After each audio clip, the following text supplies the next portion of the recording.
In layman's terms, dementia is caused by diseases of the brain. Dementia is the overarching term, and there are many, many different diagnoses, but generally it is Alzheimer's disease and vascular dementia. Those are the diagnoses that people have. Symptoms of dementia are very individual and very unique, and we always say that if you've met one person with dementia, you've just met one person living with dementia. The earliest indicator could be memory problems, or it could be balance, visual perception difficulties.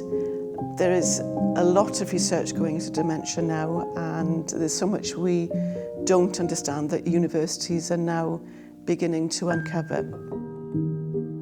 In this project there are two parts. There's an adult choir of people affected by dementia called the Cradle Choir, and there's also then primary schools that are going to be writing songs about the experience and what they've learned about dementia during the project.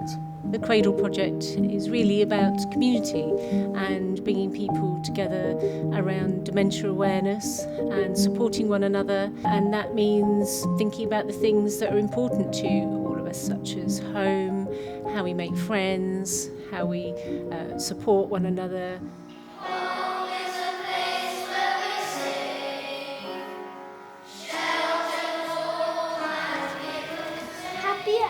Safe and warm, smiles and laughter, fun and games with my mates at home. When I come home it's nice, especially when I can smell the spice. It makes me feel good, just as it should. It warms my heart, there's no other place called home. So for a young person to become a dementia friend, to explore that and to do a project where they explore it through poetry and music, it is a really good, safe, secure environment to explore their ideas and to talk about their own experiences. So my dad's dad passed away from dementia quite a while ago. So he just lost most of his memory of where he put stuff. So he always had to have one of my dad's sisters or brothers with him while they were younger. And I think the family loss was very sad because he didn't really remember anyone at the time. 1, 2, 3. Let's start at the very beginning. Music for people with dementia is a really important activity. We are aware that there's lots of university research going into the effects of music. But when I see people in choirs who are living with dementia, see their faces light up, that tells me everything.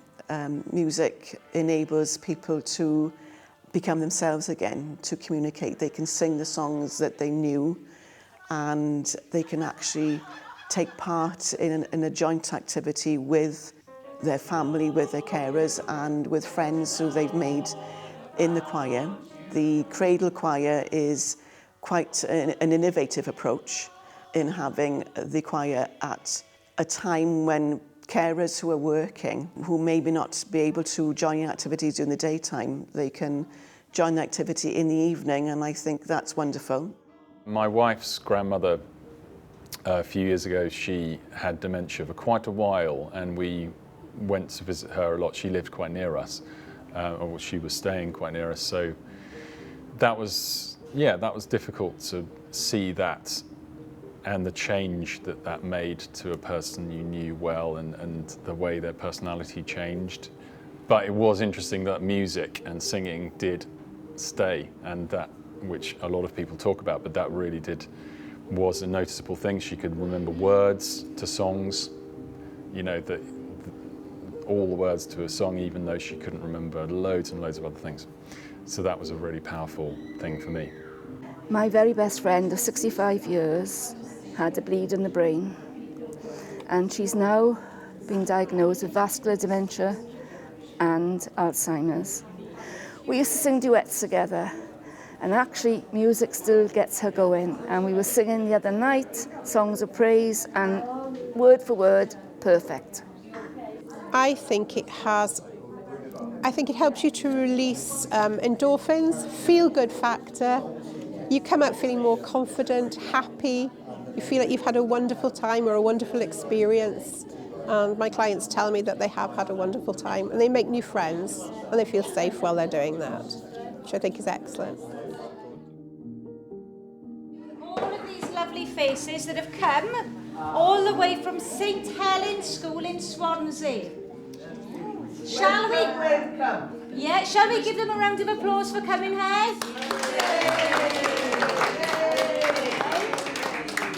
The young people from St Helens School went to Hengar Court and spent the day. That intergenerational project is so very important to enable them just to enjoy being together, to enjoy activities and to enjoy them without any fear or misconceptions. So we worked with people who had dementia, and we talked to them about their life and child stuff. We was taking care of the people with dementia and helping them with activities. Yeah. There were some people who didn't remember how to colour, so we helped them with that. We did activities like making puppets. I think they had a good time because it reminded them of their childhood and what it felt like back then. There's this other girl, a lady called Gwen, and she can remember all her grandsons and grandchildren for a long time. Some people with dementia are actually quite cool. They're like, I don't know why people underestimate them, or you realize that they're people just like you. It was something new to us because we've never had this opportunity to meet people that have dementia. It was a really nice time. So after St Helens had visited the care home, there was a sense of more engagement with the writing. I certainly found that this idea of home and what that meant to them, what might be important to have around you, what are the kind of smells and textures of home. So people were able to give their individual opinions, but there was a real sense that some kind of understanding had deepened. If you had to ask them, what did you do in your childhood and stuff, they would remember that from a long time ago, but they wouldn't remember things that were recently. They could forget some family members. Yeah. It could be really sad. And maybe if they keep repeating stuff, not to mention they did it, just carry on with your speech. Try to make them feel welcome. If you don't know about dementia, you don't know what to do. If we know somebody that has dementia, we could help them. If you see somebody wearing something odd, let's say they might have dementia, or you see them not knowing where to go, you could check on them and try to remind them where they are at, or it's good to be aware. It's good to be aware. It's really important that we are able to break down the barriers and really create a dementia-friendly generation that grow up without any fears and misconceptions about the disease.